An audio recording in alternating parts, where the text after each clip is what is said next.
El 21 de noviembre de 1978, la única hija de Columba Domínguez cayó desde un tercer piso en la colonia Cuauhtémoc de Ciudad de México. Jacaranda tenía apenas 25 años. La versión que circuló habló de una discusión, alcohol, unas llaves escondidas para impedirle conducir y una caída fatal. Pero Columba jamás logró aceptar que aquello hubiera sido simplemente un accidente. Durante el resto de su vida cargó con la sospecha de que a su hija la habían empujado. Y aquella no era la primera vez que una casa se convertía en una pesadilla para ella. Décadas antes, Columba Domínguez había sido una de las mujeres más admiradas del cine mexicano. Su rostro llenaba la pantalla en Maclovia y Pueblerina. Europa conocía su nombre. Los críticos hablaban de su mirada, de su belleza y de esa presencia que parecía hecha para la cámara. Pero detrás de la actriz estaba Emilio "el Indio" Fernández. Columba rondaba los 14 años cuando quedó bajo la mirada de un hombre de unos 41 que ya sabía perfectamente cómo funcionaban el cine, el poder y la obediencia. Él terminaría convirtiéndola en su musa. Y ella acabaría viviendo en la fortaleza de Coyoacán, una enorme casa de piedra volcánica donde llegaron artistas, políticos y leyendas, donde se celebraban fiestas de cientos de invitados y donde, según testimonios repetidos durante años, la mujer que afuera parecía una reina podía terminar descalza, sirviendo y apartada de la mesa. Después se escapó, pero la historia no terminó allí. Vinieron la muerte de Jacaranda, el regreso de Columba al lado de Emilio cuando la agonizaba, una amarga guerra por la fortaleza, 21 años de silencio profesional y un final muy lejos de las alfombras rojas. El 13 de agosto de 2014, a los 85 años, Columba murió en una habitación del Hospital Ángeles Santa Elena, respirando con dificultad, sin su hija a su lado y con demasiados fantasmas acumulados durante una vida entera. Porque esta no es solamente la historia de una estrella de la época de oro. Es la historia de una mujer que fue llamada musa, pero que tuvo que luchar durante décadas para volver a sentirse dueña de sí misma. Antes de seguir, suscríbete si te interesan estas historias donde detrás del brillo del cine aparecen amores complicados, secretos familiares y heridas que las cámaras nunca consiguieron mostrar completas. Para entender cómo Columba llegó hasta aquella habitación de hospital hay que regresar al principio. Guaymas, Sonora. 4 de marzo de 1929. Frente al mar, en una tierra de sol intenso y paisajes duros, nació una niña llamada Columba Domínguez. México todavía no sabía que aquellos ojos oscuros terminarían convertidos en una de las imágenes más reconocibles de su cine. Tampoco podía imaginar el precio que ella acabaría pagando por entrar demasiado joven en un mundo dominado casi completamente por hombres. En los años 40, México estaba construyendo sus grandes mitos cinematográficos. El cine no era simplemente entretenimiento, era identidad. Era una manera de enseñarle al mundo cómo quería verse el país. Campos inmensos, hombres a caballo, rebozos, pueblos, campesinos. Mujeres capaces de sufrir en silencio con una dignidad casi sagrada. Paisajes que parecían pinturas. Y tragedias filmadas como si llevaran siglos esperando una cámara. En medio de ese universo aparecía un nombre enorme. Emilio Fernández. El Indio. No era solamente un director. Era una presencia. Un hombre que podía entrar a un estudio y hacer que todo el mundo supiera quién tenía la última palabra. Tenía una idea poderosa y casi obsesiva de México. Quería mostrar un país monumental. Cielos enormes. Tierra. Pobreza digna. Hombres fuertes. Mujeres bellísimas. Dolor. Orgullo. Sus películas viajaban. Recibían reconocimiento. Los festivales internacionales empezaban a mirar el cine mexicano con otro respeto. Para muchos, Emilio era un genio. Y seguramente lo era dentro de una cámara. El problema comienza cuando el poder creativo de un hombre empieza a mezclarse con el poder que cree tener sobre las personas que lo rodean. Columba era todavía una adolescente cuando Emilio se fijó en ella. Según los relatos alrededor de su historia, tenía unos 14 años. Él rondaba los 41. La diferencia no era solamente de edad. Era de experiencia, de dinero, de autoridad, de conexiones. de capacidad para decidir quién entraba en una película y quién quedaba fuera. Piensa en la escena. Una muchacha que todavía estaba descubriendo quién quería ser frente a un hombre que ya sabía cómo moldear imágenes, carreras y reputaciones. Emilio vio en ella algo que podía funcionar frente a la cámara. Una belleza mexicana distinta. Morena. Intensa. Silenciosa. Una mujer cuyo rostro podía ser colocado frente al campo y parecer parte del mismo paisaje. Pero allí empieza también una de las grandes contradicciones de la vida de Columba. Ser elegida por Emilio podía convertirse en la oportunidad de su vida.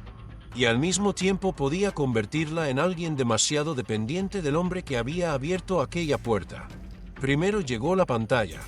En 1948 apareció en Maclovia. Y algo ocurrió. Columba no necesitaba exagerar para llamar la atención. Había actrices capaces de dominar una escena con la voz. Otras necesitaban movimientos, grandes gestos, lágrimas. Ella podía quedarse prácticamente quieta. La mirada hacía el trabajo. Ese mismo periodo empezó a traer reconocimiento. Su participación fue valorada y el Ariel apareció como señal de que aquella muchacha no era simplemente otra cara bonita dentro de la industria. Pero fue pueblerina. En 1949, la película que terminó de convertirla en una figura enorme. Emilio sabía filmarla. Sabía dónde colocar la luz, cómo encuadrar el rostro, cómo hacer que Columba pareciera formar parte de la tierra que rodeaba a los personajes. El público veía belleza. Los críticos veían una actriz distinta. Emilio veía también la confirmación de que había descubierto algo extraordinario. Y allí estaba el peligro. Porque cuanto más triunfaba Columba, más fácil resultaba construir la idea de que todo aquello existía gracias a él. Que él la había encontrado. Que él la había creado. Que él sabía quién debía ser ella. Y cuando alguien empieza a convencerse de que te ha creado, la distancia entre creador y propietario puede hacerse peligrosamente pequeña. El éxito siguió creciendo. En 1950 llegó el trabajo en Italia con L. Edera. Un día de vida también permitió que su imagen llegara a públicos inesperados. La película tuvo una recepción especialmente intensa en la antigua Yugoslavia, donde aquella historia encontró una sensibilidad propia. Columba ya no era solamente una actriz conocida dentro de México. Su rostro atravesaba fronteras. Había algo en ella que funcionaba incluso donde el público no conocía de cerca los códigos del campo mexicano. Esa tristeza contenida, esa mirada, esa sensación de que el personaje estaba cargando algo que nunca terminaba de decir. Pero mientras la actriz crecía, también crecía la unión personal con Emilio. Y la relación estaba marcada desde el principio por una diferencia difícil de ignorar. Él tenía décadas de experiencia. Ella había entrado muy joven en su mundo. Él dominaba los espacios profesionales donde ella empezaba a construir su carrera. Y poco a poco la admiración, el amor, la dependencia profesional y el control comenzaron a mezclarse hasta resultar difíciles de separar. Afuera, Columba se convertía en una de las mujeres más admiradas de México. Adentro, según los testimonios que se acumularían alrededor de aquella relación, la situación podía ser completamente distinta. Y para entenderlo hay que entrar en una casa. La Fortaleza. Coyoacán. La residencia de Emilio Fernández no parecía diseñada para pasar desapercibida. Piedra volcánica. Muros gruesos. Grandes espacios. Puertas pesadas. Pasillos. Arte. Historia. Un lugar construido casi como una extensión de la personalidad de su dueño. Desde fuera, la fortaleza parecía un templo del cine mexicano. La casa donde podían coincidir estrellas, directores, escritores, políticos y artistas. Un escenario permanente. Una leyenda. Pero una casa puede convertirse en muchas cosas dependiendo de quién tenga las llaves. Para Emilio era su reino. Para Columba, con el paso del tiempo, empezó a parecerse demasiado a una prisión. Se ha dicho que en aquella propiedad llegaron a filmarse más de 140 películas, que podían trabajar alrededor de 24 personas al servicio de la residencia, que algunas fiestas llegaron a reunir cerca de 300 invitados. No eran reuniones pequeñas. Eran noches donde podía aparecer prácticamente todo el México importante de la época.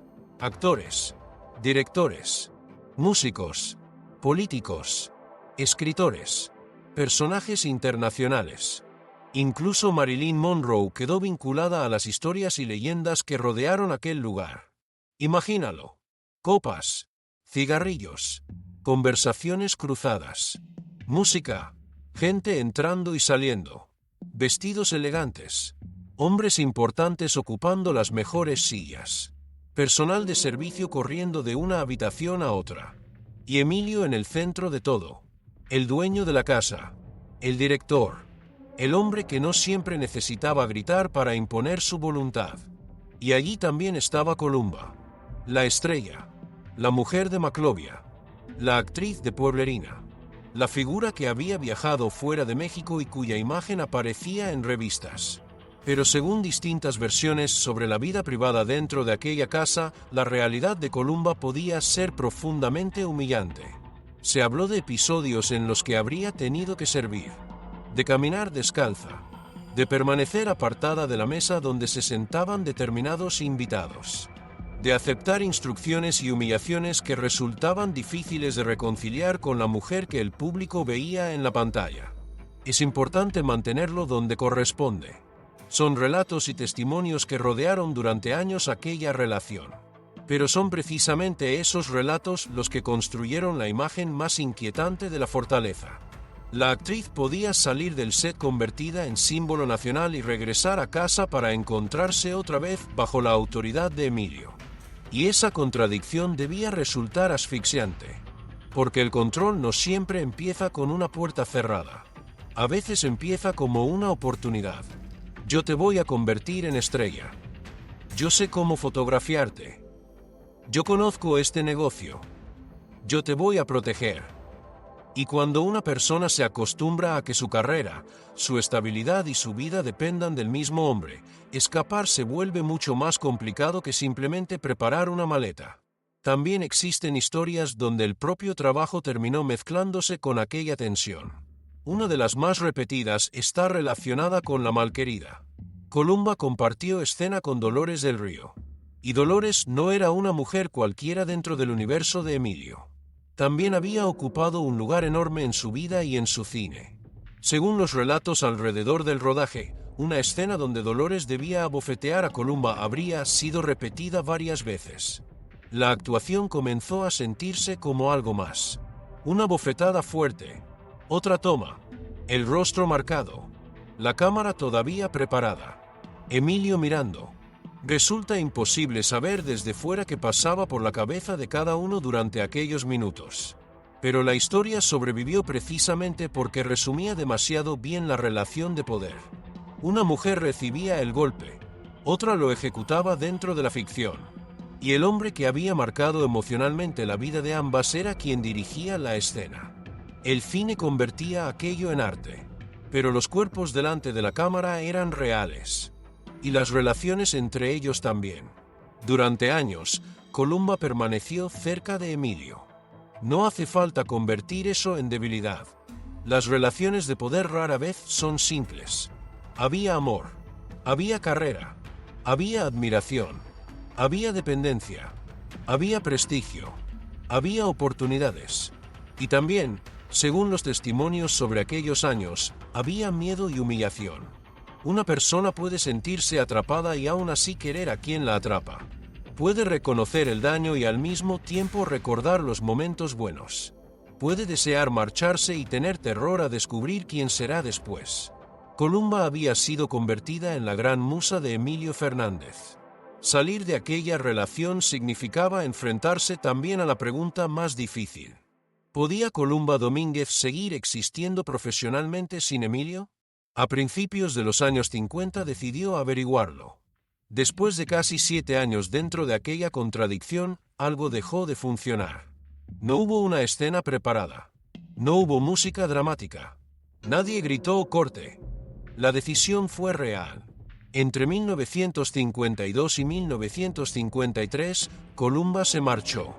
Dejó la fortaleza. Dejó al hombre que la había descubierto. al director que había convertido su rostro en parte de algunas de sus películas más importantes, al hombre que, según las historias posteriores, parecía tener enormes dificultades para aceptar que una mujer pudiera abandonar su territorio. Y Columba no se marchó sola. La relación había dejado una hija, Jacaranda, una niña nacida precisamente en los años en los que la historia entre sus padres se estaba rompiendo. La libertad de Columba llegaba acompañada por una responsabilidad enorme. Ya no tenía que reconstruirse únicamente como mujer y actriz. Tenía que hacerlo como madre. Y enfrentarse a Emilio Fernández no era simplemente separarse de una pareja. Era enfrentarse a un hombre conocido, poderoso, orgulloso y conectado con buena parte de la industria donde ella necesitaba continuar trabajando. Cuando una mujer abandona a un hombre poderoso, siempre aparece la misma pregunta desde fuera. ¿Por qué se fue? Pero pocas personas formulan la que quizá importa más. ¿Qué ocurrió para que quedarse resultara todavía peor? Para Emilio, aquella partida fue un golpe profundo. No había perdido solamente a una pareja. Había perdido a la mujer que durante años representó su idea de belleza frente a la cámara. Su musa, la actriz que él había ayudado a construir. La presencia que formaba parte de su universo creativo. Los relatos de aquellos años lo muestran devastado. Alcohol, cantinas, noches largas, amigos, canciones. El enorme director que en un set parecía capaz de controlarlo todo descubría que había algo fuera de su alcance. Columba se había ido. En ese ambiente aparece el abandonado. También hombres como Cuco Sánchez y José Alfredo Jiménez, hombres capaces de transformar pérdida, tequila y orgullo en canciones que parecían heridas cantadas. La leyenda cuenta que Emilio atravesó una etapa de enorme desorden emocional. Y hasta la fortaleza pareció cambiar después de la salida de Columba. La casa que antes estaba llena de movimiento empezó a sentirse diferente. Menos orden, más abandono, comida echándose a perder. Empleados caminando por un palacio que de repente parecía demasiado grande. Sin Columba, la casa seguía siendo imponente. Pero algo del mito se había roto. Ella, mientras tanto, eligió otro camino. Trabajar. Si Emilio había sido quien la había presentado al mundo, Columba necesitaba demostrar que no era únicamente una criatura creada por él. Necesitaba sobrevivir profesionalmente lejos de esa sombra. Y lo hizo. Buscó otros directores, otros personajes, otros espacios. En 1955 trabajó con Luis Buñuel en El Río y la Muerte. Nada podía ser más simbólico. Buñuel era un cineasta completamente distinto. Otra mirada, otra forma de filmar, otra manera de construir personajes. Columba empezaba a demostrar que podía existir delante de cámaras que no pertenecieran al indio. Después trabajaría con otros nombres importantes. Ismael Rodríguez, Los Hermanos del Hierro en 1961, Ánimas Trujano en 1962. Películas que confirmaban que su carrera no había desaparecido al salir de la fortaleza. Columba seguía siendo actriz. No solamente musa. No solamente la mujer de Emilio Fernández. Había algo propio. Y quizás uno de los gestos más provocadores de esa nueva etapa llegó con La Virtud Desnuda, en 1956. México seguía siendo profundamente conservador. El cuerpo femenino era vigilado, juzgado, convertido rápidamente en escándalo. Y Columba aceptó atravesar una frontera que podía tener un precio profesional y social enorme. Aquella escena terminó formando parte de la historia alrededor de su figura. Una mujer que durante años había sido fotografiada bajo el control estético de Emilio aparecía ahora tomando una decisión que parecía pertenecerle solamente a ella. Era difícil no leerlo como una declaración. Mi carrera puede continuar. Mi imagen puede existir. Mi cuerpo no necesita seguir perteneciendo al mismo director. Pero escapar de la fortaleza no significó que todo quedara resuelto. La relación con Emilio había dejado una hija. Y con el tiempo, Jacaranda terminaría convirtiéndose en la herida más profunda de toda la vida de Columba. Jacaranda Fernández Domínguez nació entre 1952 y 1953. Llegó cuando la relación de sus padres estaba prácticamente deshaciéndose. No nació en medio de una familia estable. Nació entre dos figuras enormes. Una madre intentando recuperar independencia. Un padre convertido en leyenda nacional. Dos personalidades fuertes. Una historia cargada de heridas. Desde fuera parecía tenerlo todo. Apellidos conocidos. Dinero alrededor. Puertas abiertas. Una madre famosa. Un padre gigantesco dentro del cine. Pero ninguna de esas cosas garantiza estabilidad emocional. Jacaranda creció dentro de una familia fracturada. Columba trabajaba para conservar su carrera fuera de Emilio. Emilio continuaba viviendo dentro de su propio universo. Y la niña quedó en medio de dos historias demasiado grandes. Con el tiempo, Jacaranda buscó independencia. Terminó viviendo en un departamento de la calle Río Papaloapan, en la colonia Cuauhtémoc de Ciudad de México. La vivienda estaba en un tercer piso. Allí vivía con Lidia Suárez Molina. Lejos de la fortaleza. Lejos del escenario donde habían comenzado buena parte de los conflictos de sus padres. Pero no necesariamente lejos de sus propios problemas. Según las versiones sobre aquella etapa, alrededor de Jacaranda había noches largas, alcohol, amistades y una necesidad constante de escapar del peso familiar. Y entonces llegó el 21 de noviembre de 1978. Tenía 25 años. Aquella noche se produjo una reunión en el departamento. Había alcohol. Hubo una discusión. Según la reconstrucción que circuló después, Jacaranda quería salir y conducir. Quienes estaban allí consideraban que no se encontraba en condiciones. Lidia habría escondido las llaves del automóvil para impedir que se marchara. La tensión creció. Una discusión. Palabras fuertes. Forcejeo. Y después, la caída. Jacaranda terminó precipitándose desde el tercer piso. En cuestión de segundos, la vida de Columba volvió a romperse. La explicación sobre lo ocurrido nunca logró cerrar completamente la historia. Se habló de accidente. Se habló de un momento de desesperación. Se habló de pérdida de equilibrio. De una joven alterada que pudo haberse acercado demasiado al vacío. Para las autoridades podía existir una versión suficiente para concluir el expediente. Para Columba no. Ella nunca logró creerla. Volvía una y otra vez a los detalles. ¿Quién estaba allí? ¿Dónde estaba su hija? ¿Qué ocurrió durante el forcejeo? ¿Por qué terminó cayendo? ¿Qué había sucedido realmente durante los segundos anteriores? Columba quedó convencida de que Jacaranda no había caído simplemente por accidente. Creía que alguien la había empujado. Creía que la verdad completa nunca había salido. Es importante decirlo exactamente así. Fue la convicción de Columba. No logró demostrar de manera definitiva que su hija hubiera sido asesinada. Pero tampoco consiguió liberarse jamás de esa sospecha. Y probablemente ese fue el castigo más cruel. No solamente perder a una hija, perderla sin llegar a aceptar del todo cómo ocurrió. Cuando una muerte queda rodeada de preguntas, el duelo no encuentra donde descansar. La mente vuelve al mismo lugar. Reconstruye la habitación. Cambia posiciones. Escucha nuevamente cada testimonio.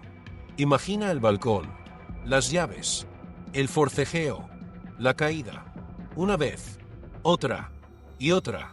Para Columba, aquel 21 de noviembre de 1978 no terminó cuando enterraron a Jacaranda. Continuó durante décadas. La actriz había escapado de la fortaleza creyendo que estaba salvando una parte de su vida. Ahora aparecía una idea mucho más dolorosa. Ella había conseguido salir, pero no había conseguido proteger a su hija de todas las consecuencias de aquella familia rota. Después de la muerte de Jacaranda, los premios debieron sentirse distintos. El cine era diferente. La fama era diferente. Todo parecía más pequeño. Una estatuilla puede representar reconocimiento, pero no puede responder una pregunta. Una película puede preservar un rostro para siempre, pero no puede devolver una hija. Columba siguió viviendo, pero algo dentro de ella había quedado atrapado para siempre en aquel tercer piso de Río Papaloapan. Y todavía quedaba otro regreso inesperado. Emilio Fernández, el hombre del que había escapado. el hombre alrededor del cual se habían construido tantas historias de control y humillación. El padre de su hija. Con los años, Emilio envejeció. El director imponente empezó a perder fuerza. Y cuando su salud se deterioró de manera definitiva, Columba volvió a estar cerca. El 6 de agosto de 1986, Emilio el Indio Fernández murió a los 82 años. Había sufrido una caída, una fractura de clavícula. Después llegaron complicaciones. El hombre que durante décadas parecía enorme comenzó a apagarse como cualquier otro ser humano. Sin estudios, sin cámaras, sin gente esperando sus órdenes. Y allí estuvo Columba. La contradicción es difícil de ignorar. Había abandonado la fortaleza. Había intentado demostrar que podía existir fuera de él. Había cargado con historias de humillación. Había perdido a la hija que ambos compartían. Y aún así regresó cuando Emilio estaba al final. Lo cuidó, lo acompañó, lo vio deteriorarse. Una relación puede ser dañina y seguir dejando amor. Puede ser una prisión y seguir siendo hogar dentro de una parte de la memoria. Puede existir resentimiento y también compasión. Nada en la historia entre Columba y Emilio parece sencillo. Quizá por eso ni ella misma logró describirlas siempre de la misma manera. Cuando Emilio murió, cualquiera podía pensar que la historia finalmente había terminado. No fue así. La muerte solamente cambió el tipo de batalla. Ya no había discusiones de pareja. Ahora había papeles, firmas, testamentos, propiedades, herederos. Y en el centro de todo estaba nuevamente la fortaleza. La casa de piedra volcánica. El lugar donde Columba había vivido buena parte de su relación con Emilio. El escenario de fiestas y rodajes. La casa que había simbolizado tanto el poder del director como la falta de libertad que ella sintió durante aquellos años. Ahora se había convertido en un patrimonio. Y había que decidir a quién pertenecía. Del otro lado apareció Adela Fernández, hija de Emilio y Gladys Fernández. La disputa colocó frente a frente dos maneras completamente distintas de entender la relación con el director. Adela tenía el vínculo filial y un documento. Columba tenía años de convivencia, una hija compartida, películas, recuerdos, heridas y el hecho de haber vuelto a cuidar a Emilio al final de su vida. Pero los tribunales no resuelven necesariamente quién amó más. Resuelven papeles. Y allí comenzó el verdadero problema. ¿Qué era Columba legalmente para Emilio? ¿Esposa? ¿Compañera? ¿Concubina? ¿Musa? ¿La mujer con la que había compartido una parte decisiva de su existencia? Las primeras palabras pueden tener enorme significado emocional, pero solamente algunas tienen efectos jurídicos.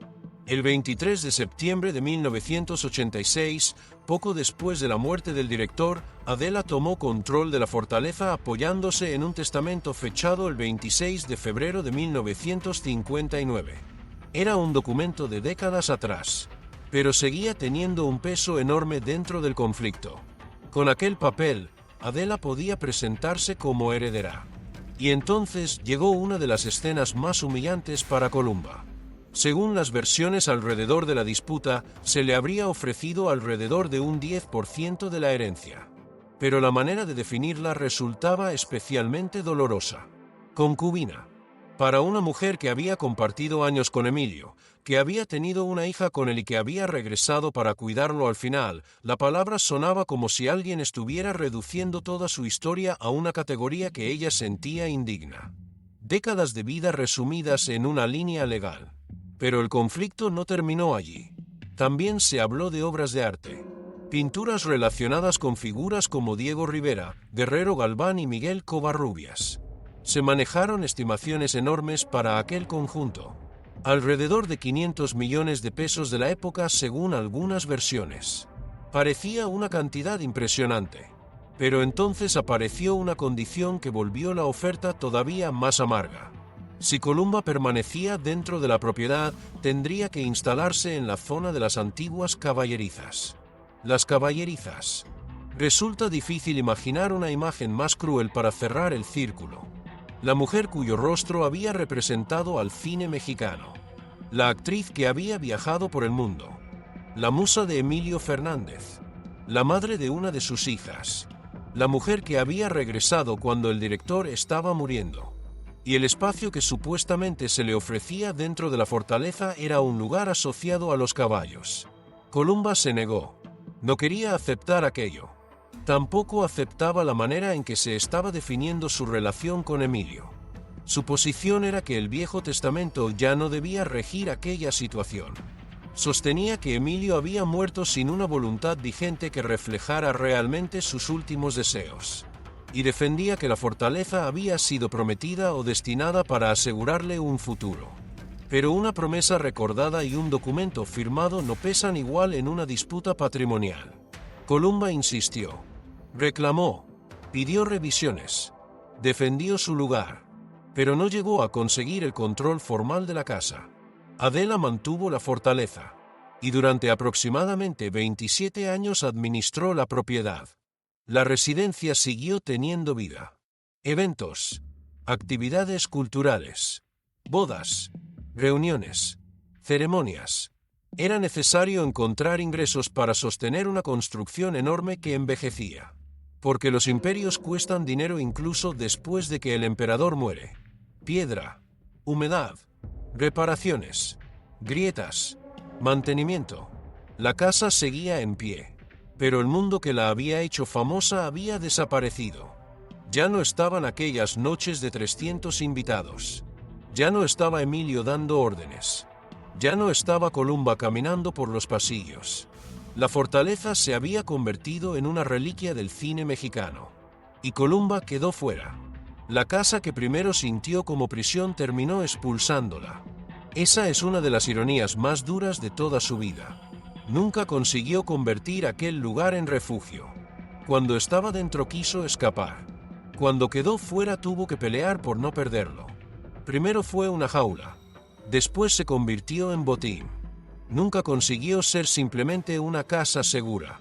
Y después de aquello comenzó otra etapa, mucho más silenciosa.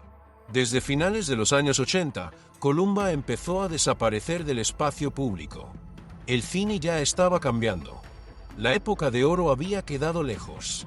Los rostros que durante décadas habían parecido eternos empezaban a ser tratados como parte del pasado. Y para una actriz, pocas experiencias pueden ser tan crueles como descubrir que el mundo que antes te perseguía con cámaras ahora ya casi no llama. Primero aparecen papeles más pequeños. Después las ofertas llegan con menos frecuencia. Los productores empiezan a hablar de ti como leyenda. Una palabra hermosa que muchas veces significa algo mucho más duro. Ya no sabemos dónde colocarte. Columba se fue retirando. Desde 1987 comenzó un periodo de aproximadamente 21 años en el que su presencia en pantalla fue mínima. 21 años. Para alguien que había vivido frente a las cámaras desde la juventud, aquello debía sentirse como entrar en otra forma de silencio. La mujer que había sido observada por México entero podía pasar días sin que nadie preguntara por ella. Los periodistas buscaban estrellas nuevas. Los productores también. El público recordaba a Maclovia, Pueblerina, el rostro joven, la musa, pero la mujer real seguía envejeciendo. Y envejecía además con demasiados fantasmas. Jacaranda, Emilio, la fortaleza, la herencia. La pregunta sobre aquella caída de 1978. Los años de control. La carrera que ya no ocupaba el centro de la conversación. Columba intentó llenar el tiempo con otras cosas. Pintura, música, un piano, movimiento, arte. Todavía existía dentro de ella la necesidad de crear. Pero se ha contado que muchos de sus cuadros quedaban sin terminar. Y esa imagen resulta casi demasiado perfecta para su propia historia. Obras abiertas, trazos que no llegan al final, rostros incompletos, como si Columba pudiera empezar algo y de repente la memoria volviera a interrumpirla. Una madre que perdió a su hija sin aceptar nunca del todo la explicación oficial puede pasar décadas regresando al mismo segundo. Río Papaloapan, 21 de noviembre de 1978. Un tercer piso. Una discusión. Unas llaves. Una caída. ¿Qué ocurrió? Nadie podía darle una respuesta diferente. Pero ella tampoco consiguió aceptar la que tenía. Y luego estaba Emilio. Siempre Emilio. Incluso después de muerto. Después de la relación. Después de la separación. Después de la fortaleza. Después de la muerte de Jacaranda. Después de la herencia. Su sombra continuaba formando parte de la vida de Columba.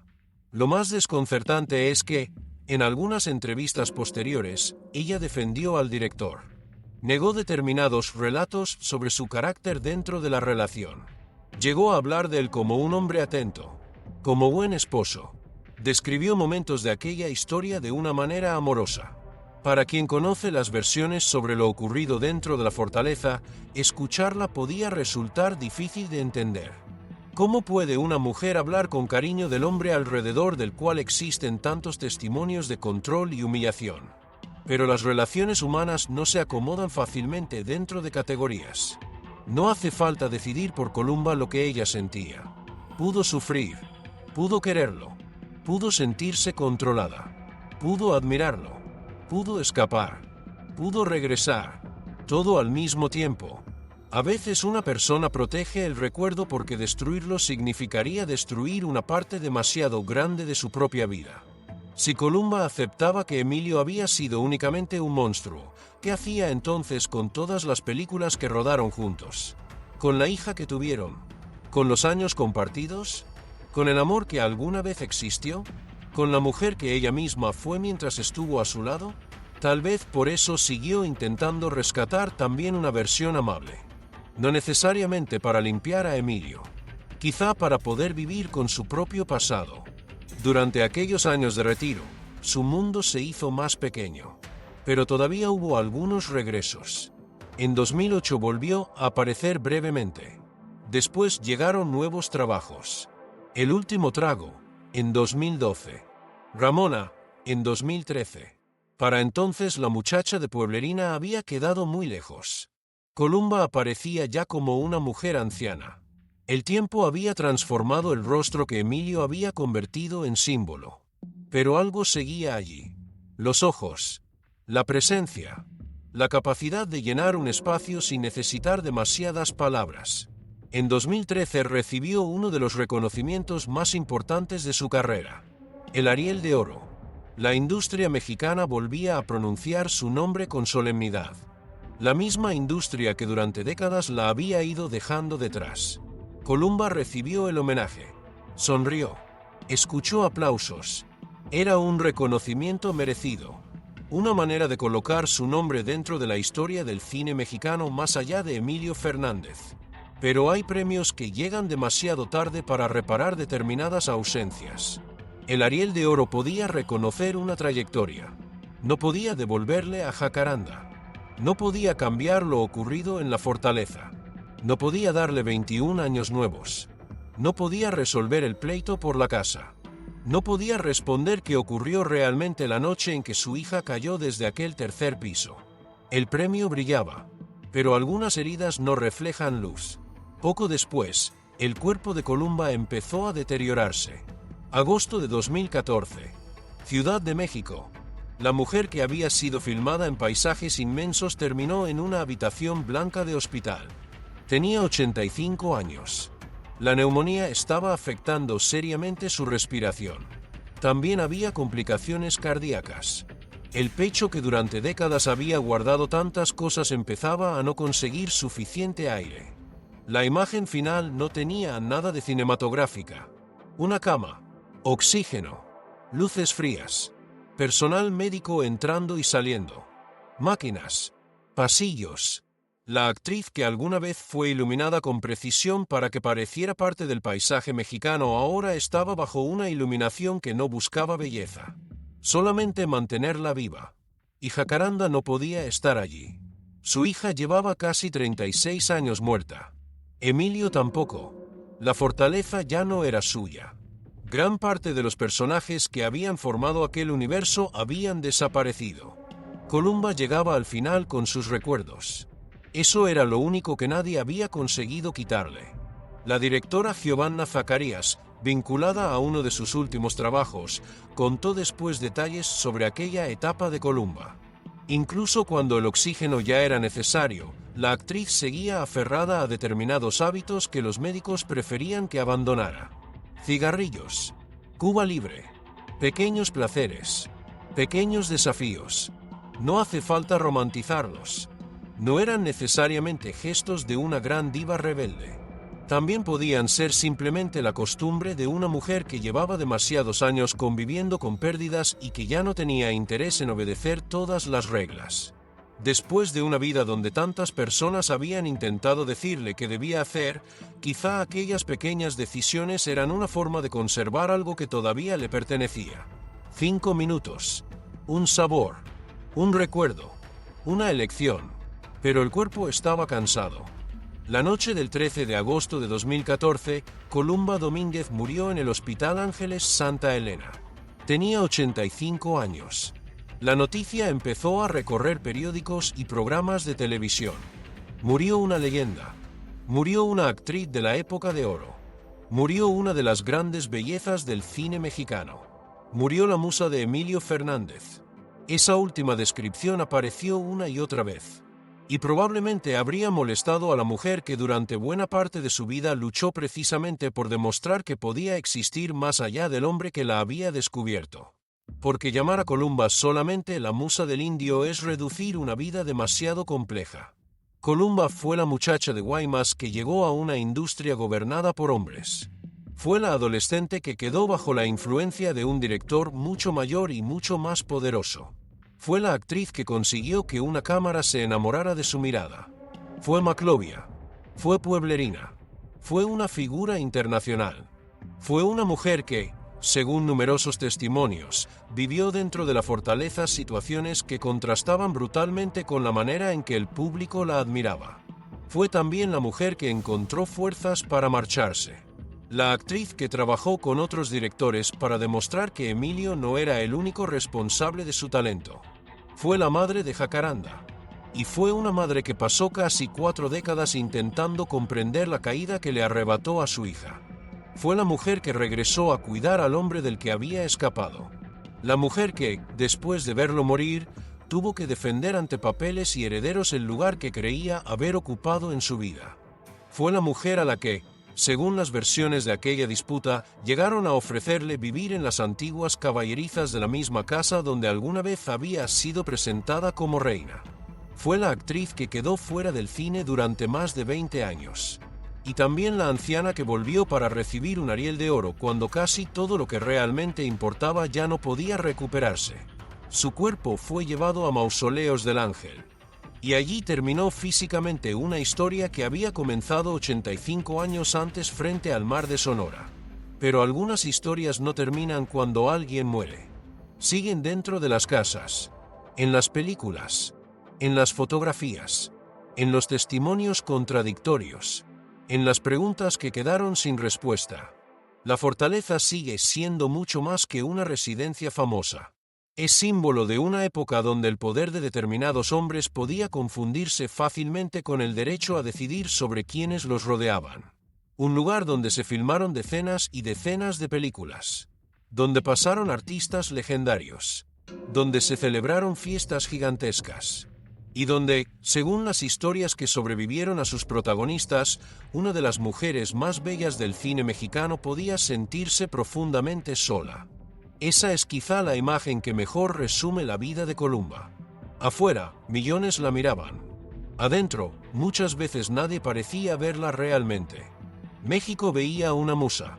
Emilio veía a la mujer que había descubierto. Los productores veían una actriz.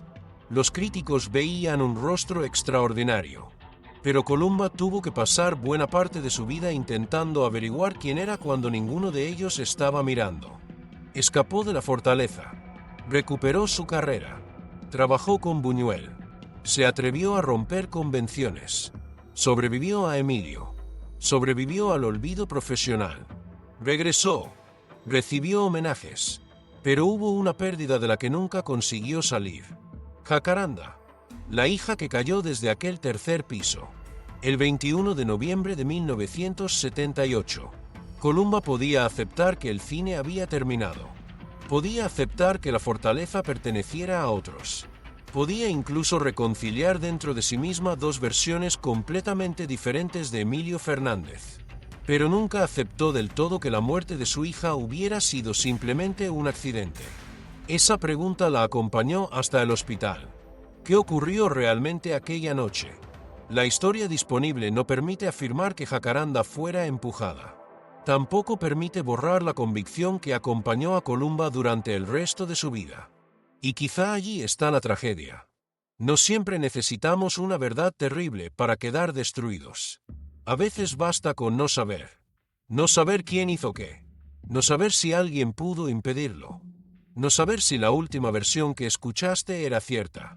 No saber si tu hija cayó o si alguien la hizo caer. Durante décadas, Columba tuvo que vivir dentro de esa incertidumbre.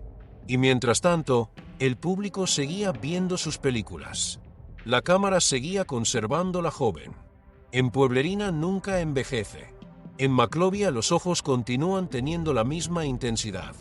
La película no sabe que Jacaranda morirá. No sabe que Emilio acabará convertido en un anciano frágil. No sabe que habrá una guerra por la fortaleza. No sabe que Columba pasará 21 años casi desaparecida. No sabe que terminará conectada a oxígeno. El cine tiene esa crueldad. Conserva una versión de nosotros cuando la persona real ya ha vivido demasiado.